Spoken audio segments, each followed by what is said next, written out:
সুপ্রিয় দর্শক বন্ধুরা, আসসালামু আলাইকুম। সবাই কেমন আছেন? আশা করছি যে যেখান থেকে দেখছেন আলহামদুলিল্লাহ অনেক বেশি ভালো রয়েছেন। দর্শক বন্ধুরা, ইনফিনিক্স ব্র্যান্ড কিন্তু ইতোমধ্যেই তাদের একটি গেমিং বাজেট কিলার ফোন লঞ্চ করে দিয়েছে, আর ফোনটি হচ্ছে ইনফিনিক্স হট 30। এই ফোনটি কিন্তু Realme C55 techno spare 10 pro এই ফোনটি থেকেও বেটার হবে। আর ফোনটির বক্স দেখে আপনারা বুঝতে পারছেন কোম্পানি নিজেই ইনশোর করে দিচ্ছে এই ফোনটি কিন্তু একটি গেমিং ফোন হতে যাচ্ছে।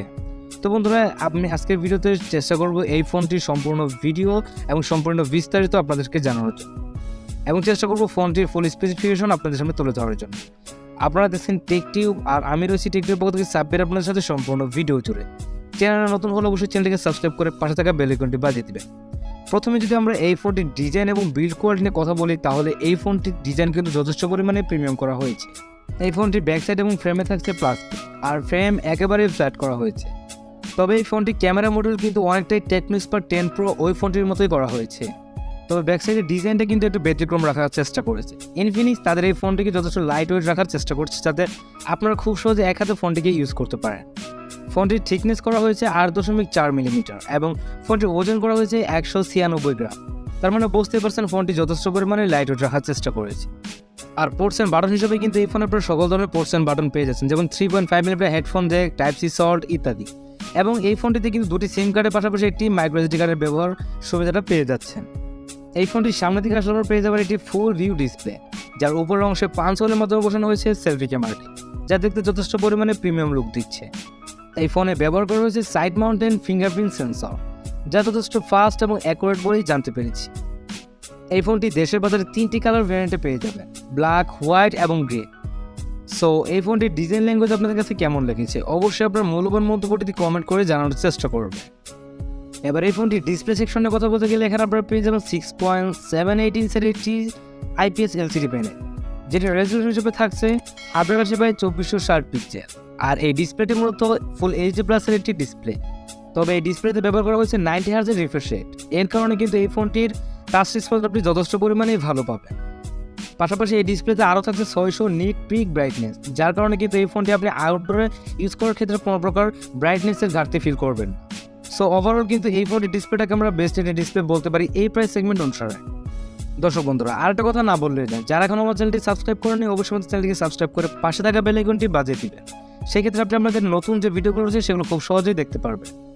দর্শক বন্ধুরা, এবার যদি আমরা এই ফোনটির সফটওয়্যার এবং পারফরমেন্স নিয়ে কথা বলি, তাহলে এখানে পেয়ে যাবেন Android 13 এবং এর পিছনে পেয়ে যাবেন iOS 12.2। আর ইনফিনিক্সের UI কিন্তু আগের থেকে অনেক বেশি বেটার করা হয়েছে, অর্থাৎ আপনারা এখানে কিন্তু কোনো প্রকার আনলেস বা ইউজলেস সফটওয়্যারগুলোকে ইনস্টল হতে দেখবেন না। পাশাপাশি এই ফোনটিতে ব্যবহার করেছে মিডিয়াটেক হিলিও G88 এর চিপসেট, যে চিপসেটটি একটি পরীক্ষিত চিপসেট। আর যেই চিপসেটটির মাধ্যমে কিন্তু আপনি যে কোনো প্রকার হাই গ্রাফিক্সের গেম থেকে শুরু করে হাই গ্রাফিক্সের কন্টেন্টগুলোকে ইজিলি খেলতে পারবেন। সেক্ষেত্রে কোনো প্রকার লেগ অথবা ফ্রেম বিষয় আপনাদের চোখের সামনে পড়বে না।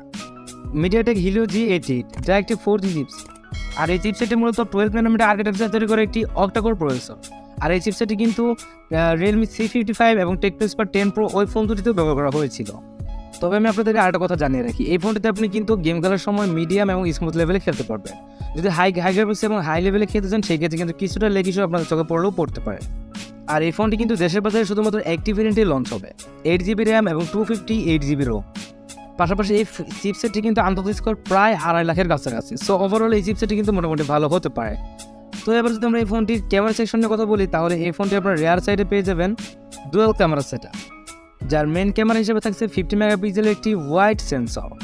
এবং এই ফোনটির সেলফি ক্যামেরা হিসেবে আপনারা পেয়ে যাবেন 8 মেগাপিক্সেলের একটি সেলফি ক্যামেরা। এই ফোনটির আমরা ব্যাক সাইড ক্যামেরাতে কিন্তু মোটামুটি ভালো পরিমাণে একটি ফটো কোয়ালিটি পেয়েছি। পাশাপাশি এই ফোনটিতে আমরা আরেকটা বিষয় লক্ষ্য করছি, যদি এখানে একটি আলট্রা ওয়াইড সেন্সর দেওয়া হতো তাহলে আমার মনে হয় ফটো কোয়ালিটি আরেকটু বেশি ইম্পর্টেন্ট আমরা পেয়ে যেতাম। তবে ব্যাক ক্যামেরাতে কিন্তু আপনারা সর্বোচ্চ 2K রেজলিউশন পর্যন্ত ভিডিও রেকর্ডিং করতে পারবেন। আর এই ফোনটির সবথেকে ভালো দিক হচ্ছে এই ফোনটিতে কিন্তু ব্যবহার করা হচ্ছে স্টেরিও স্পিকার সিস্টেম, যার মাধ্যমে কিন্তু আপনি এই ফোনটি থেকে ভালো পরিমাণে ঠিক অডিও কোয়ালিটি পেয়ে যাবেন। অর্থাৎ আপনি ফোন কল থেকে শুরু করে মাল্টিমিডিয়া কন্টেন্ট শোনার সময় সেই ক্ষেত্রে কিন্তু আপনি একটি ভালো পরিমাণে সাউন্ড কোয়ালিটি এই ফোন থেকে পেয়ে যাবেন। আর পাশাপাশি এই ফোনটির বেশ কিছু ফটো কিন্তু আমরা অলরেডি সোশ্যাল মিডিয়াতে ভাইরাল হতে দেখেছি। অতএব সব কিছু মিলে বিবেচনা করে বলা যায় এই ফোনটির ফটো কোয়ালিটি কিন্তু যথেষ্ট পরিমাণে ভালো হবে। আর পাশাপাশি কিন্তু এই ফোনটিতে ওয়াইফাই, ব্লুটুথ, GPS এর মতো সকল ধরনের ফিচার পেয়ে যাচ্ছেন। ফোনটি ব্যাটারি এবং চার্জারের কথা বলতে গেলে এই ফোনটিতে আপনারা পেয়ে যাবেন 5000 mAh একটি হিউজ পরিমাণ ব্যাটারি, এবং এই ব্যাটারিটিকে চার্জ করার জন্য আপনার বক্সের সাথে পেয়ে যাবেন 33 ওয়াটের একটি ফাস্ট চার্জার, যার মাধ্যমে কিন্তু আপনি ফোনটিকে 1 ঘন্টা 20 মিনিটের মতো ফুল চার্জ করে নিতে পারবেন। এবং পাশাপাশি এই ফোনটির ব্যাটারি ব্যাকআপ নিয়ে কথা বলতে গেলে যারা রাফ অ্যান্ড টাফ ইউজ করবেন, খুব বেশি গেমিং করবেন, প্লাস মাল্টিমিডিয়া কনজাম্পশন করবেন, তাদের জন্য কিন্তু এই ফোনটি প্রায় 8 থেকে 10 ঘন্টার মতো ব্যাটারি ব্যাকআপ দিয়ে থাকবে। এবং যারা নর্মাল ইউজার রয়েছেন তাদের জন্য কিন্তু এই ফোনটি প্রায় 1 থেকে 1.5 দিনের মতো ব্যাটারি ব্যাকআপ দিবে। দর্শক বন্ধুরা, এখানে আমি একটা বিষয় স্কিপ করে গিয়েছি, সেটা হচ্ছে এই ফোনটি কিন্তু দেশের বাজারে একটি ভেরিয়েন্টের কথা আমি বলেছিলাম, তবে এখানে আপনারা দুটি ভেরিয়েন্ট পেয়ে যাবেন। একটা হচ্ছে 4GB প্লাস 128GB, যার অফিসিয়াল প্রাইস রাখা হচ্ছে 14,999 টাকা, এবং 6GB প্লাস 128GB, যার অফিসিয়াল প্রাইস রাখা হচ্ছে আপনার 17,499 টাকা। এই ফোনটি আপনারা চাইলে পারচেস করতে পারেন। আমি মনে করি আমি আপনাদেরকে রিকোয়েস্ট করবো বা রিকমেন্ড করবো, সেটা হচ্ছে আপনারা যদি হাই গ্রাফিক্সের গেমগুলো খেলতে চান সেই ক্ষেত্রে অবশ্যই 6GB প্লাস 128GB ভেরিয়েন্টটা কেনার চেষ্টা করবেন। সেটি মোটামুটি 17,500 টাকায় কিনতে পারবেন। যদি আপনি দারাজ থেকে বাই করেন সেক্ষেত্রে 17,000 টাকার মধ্যে কিনতে পারবেন। এই ছিল আজকে ভিডিওটি। যদি ভিডিওটি ভালো লেগে থাকে তাহলে অবশ্যই চ্যানেলকে সাবস্ক্রাইব করে দেবেন আর পাশে থাকা বেল আইকনটি বাজিয়ে দেবেন। ধন্যবাদ সবাইকে। আসসালামু আলাইকুম ওয়া রাহমাতুল্লাহি ওয়া বারাকাতুহু। ভালো থাকবেন, সুস্থ থাকবেন, দেখা হবে অন্য কোনো